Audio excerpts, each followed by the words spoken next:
ஒளியே பிறந்தது உலகினிலே, ஒளியே பிறந்தது உலகினிலே, பவையிருளே மறைந்தது இதயத்திலே, நல்வழியே பிறந்தது வாழ்க்கையிலே, ஞான வல்லமை பிறந்தது மனத்தினிலே. ஒளியே பிறந்தது உலகினிலே, பவையிருளே மறைந்தது இதயத்திலே.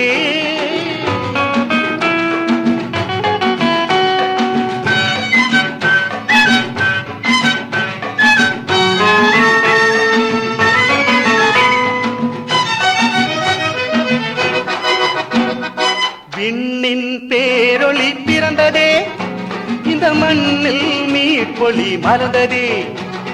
விண்ணின் பேரொளி பிறந்ததே, இந்த மண்ணில் மீட்பொளி மலர்ந்ததே. அன்பின் பேரொளி விளங்கிடுதே, அமரர் கீதம் முழங்கிடுதே. அன்பின் பேரொளி விளங்கிடுதே, அமரர் கீதம் முழங்கிடுதே. ஒளியே பிறந்தது உலகினிலே, பவையிருளே மறைந்தது இதயத்திலே. வணக்கம். இந்த நாளை சின்ன சின்ன வெளிச்சங்களில் இன்னொரு புதிய சிந்தனையை தெரிந்து கொள்வோம். இந்த விக்ரமாதித்தன் வேதாளம் கதைகளெல்லாம் நம்ம படிச்சிருக்கிறோம். ரொம்ப அழகான கதைகள். ஆனால் அந்த கதைகள் எல்லாம் ஒரு நுட்பமான நெறியை, ஒரு அழகான தத்துவத்தை, ஒரு சரியான அறிவு போதனையை, சரியான ஆலோசனையை படிக்கிறவர்களுக்கு வழங்குவதாகவே அந்த கதைகள் எல்லாம் அமைந்திருக்கும். குறிப்பாக மனிதன் அறிவுக்கு முக்கியத்துவம் கொடுக்க வேண்டும், அறிவார்ந்த மனிதனாக நாம் வாழ வேண்டும். அறிவு எங்கே இருக்கு? தலையில மூளையில இருக்குன்னு நம்ம சொல்றோம் இல்லையா? அதனால தான் கவர்மெண்ட் கூட ஹெல்மெட் போட்டு போங்கன்னா தலையை காப்பாத்திங்க. இப்போ ஆக்சிடென்ட் ஆனால் சொல்றோம்ல சார், உடம்புல ஒரு அடி கூட இல்லை சார், தலையில தான் அடி.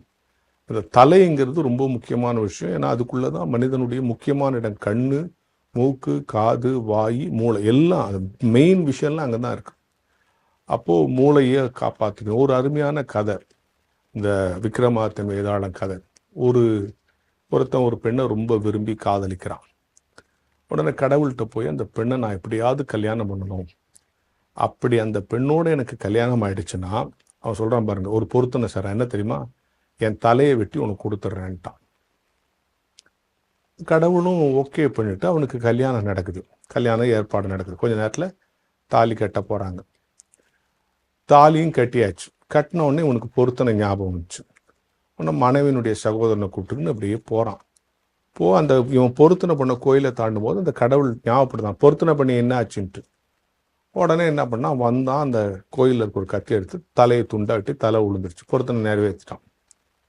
மச்சான் பார்த்தான் கூட, ஐயோ இப்பதான் கல்யாணம் ஆச்சு, அக்கா கிட்ட போய் நான் எப்படி இந்த மரண செய்தியை சொல்றதுன்னு கவலையில அவனும் தலையை வெட்டிக்கிட்டான். 2 தலையும் கீழே கிடக்கு. ரொம்ப நேரம் மாப்பிள்ளை வரலையேன்னு பொண்ணு எல்லாரும் வந்து பார்த்தா 2 தலையும் கிடக்குது. உடனே கடவுள்கிட்ட அவ கெஞ்சி கேட்கிறான், நான் எவ்வளவு பெரிய பக்திமான், எனக்கு ஒரு நல்ல கணவனை கொடுத்தேன்ற, அப்ப இவர் வந்து இப்படி இருக்கிறாரு. அப்ப அவன் சொல்றான், உங்க கணவன் தானமா முட்டாள்தனமா இப்படி ஒரு பொருத்தனையை பண்ணாரு, கடவுள் சொன்னார். அதெல்லாம் தெரியாது, எனக்கு வாழ்க்கையை திருப்பி கொடு. சரி, நீ 2 தலையும் எடுத்து ஒட்ட வைக்கிற மாதிரி நான் பண்ணிடுறேன், உனக்கு ஆசீர்வாதம் தரேன்னு. உடனே இவன் சந்தோஷமா அவசரத்துல என்ன பண்ணிட்டா, புருஷன் உடம்புல தம்பி தலையையும் தம்பி உடம்புல புருஷன் தலையும் வச்சுட்டான். இப்போ அந்த கேள்வி கேட்குது அந்த கதையில, அந்த வேதாளம். இப்ப அவ யாரை போய் கணவனா ஏத்துப்பா சொல்லு அப்படின்னு கதை முடியும். ஆனா அந்த கதையினுடைய முடிவு என்ன, அந்த உயிரோடு வந்தவர்களில் யார் என் அன்பு மனைவியேன் என்று அழைக்கிறாங்களோ, ஏன்னா அவங்களுக்கு தெரியும்ல, அவங்களதான் அவ கட்டிப்பான்னு அந்த கதை முடியும். என்னன்னா, மூளையில் இருக்கிற அறிவு அவ்வளவு முக்கியத்துவமானது. அறிவார்ந்த விஷயங்களில் நாம் கலந்து கொள்ள வேண்டும், நிகழ்ந்து கொள்ள வேண்டும் என்கிற இந்த கதை சொல்லுகிற ஒரு விஷயம். பற்றி நடந்திருக்கோம், ஒரு கற்பனை கதை. இப்ப யார் அவ ஏத்துப்பா அப்படின்னும் அது ஸ்டன்னாய் நின்றுடாம அதுக்கு பின்னால ஒரு அறிவார்ந்த பதில் இருக்கு. யார் அவளை மனைவி என்று அடையாளம் கண்டு கொண்டு அருகே வருகிறானோ அவளை கட்டி கொள்வார். ஏன் என்று சொன்னால் அந்த அறிவு தலையிலே இருக்கிறது, மூளையில் இருக்கிறது, அது தீர்மானிக்கும் என்று அந்த கதை முடியும். எனவே அறிவார்ந்த சமுதாயத்தில் வாழ்ந்து கொண்டிருக்கிறோம். அன்றாடம் அறிவு தேடல்கள் நிகழ்கிற சமுதாயத்தில் வாழ்ந்து கொண்டிருக்கிறோம். அறிவாக வாழ வேண்டும், அறிவை பெற்றுக்கொள்ள வேண்டும். சின்ன சின்ன விஷயங்களை தெரிந்து வைத்துக் கொள்வது கூட ஒரு அறிவுதான். அதற்காக தான் சின்ன சின்ன வெளிச்சம் வழங்கப்படுகிறது. எனவே அறிவோடு வாழ்வோம் என்கிற சிந்தனையோடு இந்த நாளை தொடங்குவோம். அப்படி போடுங்க.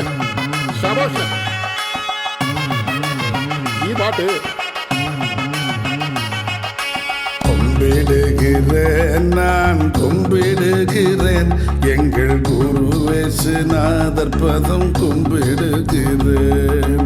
கும்பிடுகிறேன், நான் கும்பிடுகிறேன், எங்கள் குருவேசுநாதர் பதம் கும்பிடுகிறேன்.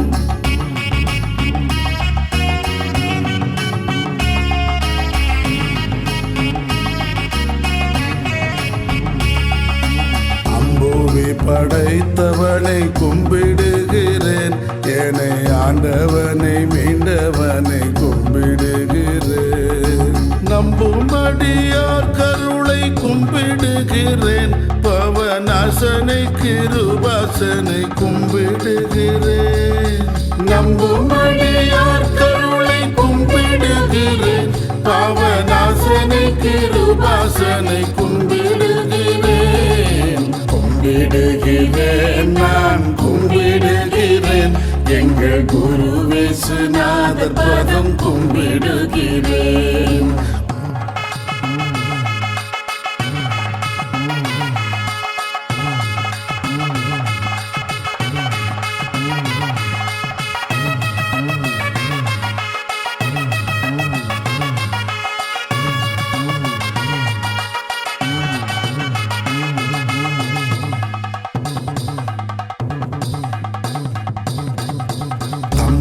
எனக்கானவனை கும்பிடுகிறேன், நித்திய சர்வதயாபரனை கும்பிடுகிறேன். தம்பனக்கானவனை கும்பிடுகிறேன், நித்திய சர்வதயாபரனை கும்பிடுகிறேன்.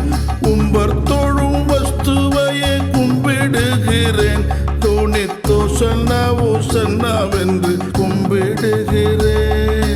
உம்பத்தோடும் வஸ்துவையை கும்பிடுகிறேன், தோணித்தோ சன்னாவோ சன்னாவென்று கும்பிடுகிறேன். கும்பிடுகிறேன், நான் கும்பிடுகிறேன், எங்கள் குருவேசுநாதர் பதம் கும்பிடுகிறேன்.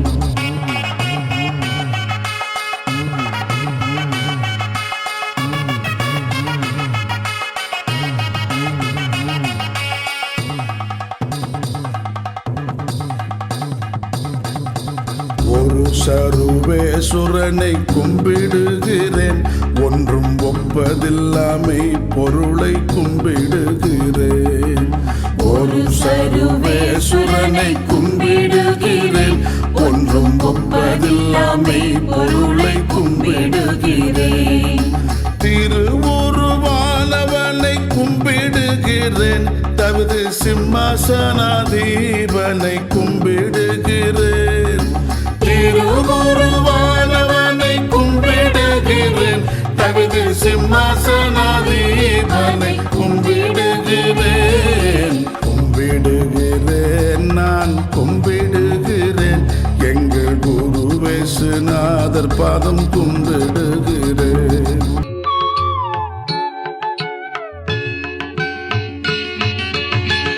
ஐயனே உமது திருவடிகளுக்கே 1000 தரம் தோற்றம்.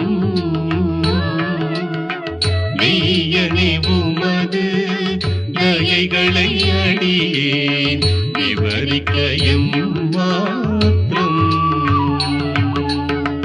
ஐயனே உமது திருவடிகளுக்கே 1000 தரம் தோற்றம்.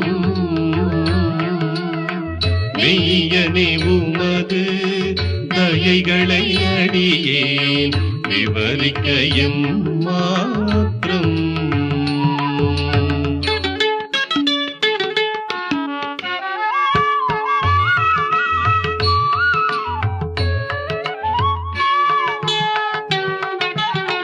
கண்விழி போலே அடியனை காத்த கர்த்தனே நமஸ்காரம். மண் மண்மிசையும் மால் அன்றியே பூச்சி வாழுமோ இந்நேரம் கண்விழி போலே அடியனை காத்த கர்த்தனே நமஸ்காரம்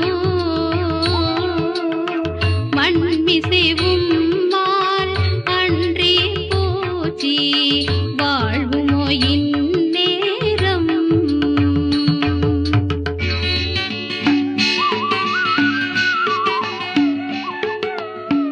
உடல் உயிர் உம்மால் ஒரு குறைவின்றி உயிர தம்பரனே திடமுடன் உமக்கே ஒப்புவிப்பேன் என்னை செப்பரும் அருள் கரணி உடல் உயிர் உம்மால் ஒரு குறைவின்றி உய்கிறதம் பரனே திடமுடன் உமக்கே ஒப்புவிப்பேன் என்னை செப்பரும் அருள் கரணே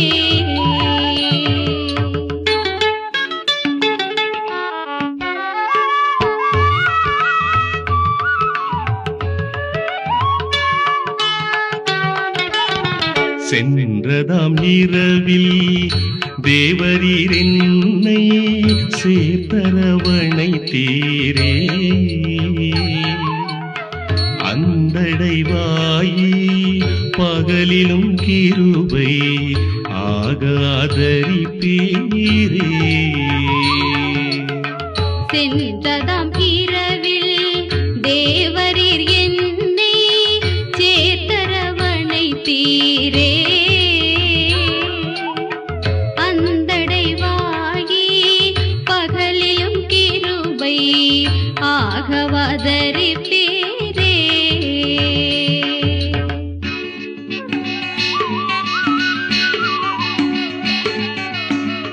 இருதயம் தன்னை நீர் புதியதே ஆக்கும் ஏழையை குணமாக்கும் கருணையாய் என்னை உமதகமாக்கி கண்மமெல்லாம் போக்கும் இருதயம் தன்னை நீர் புதியதையாக்கும் ஏழையை குணமாக்கும்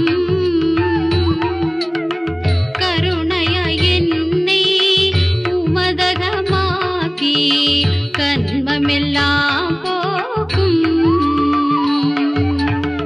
ஐயனே உமது திருவடிகளுக்கே ஆயிரம் தரம் தோற்றம்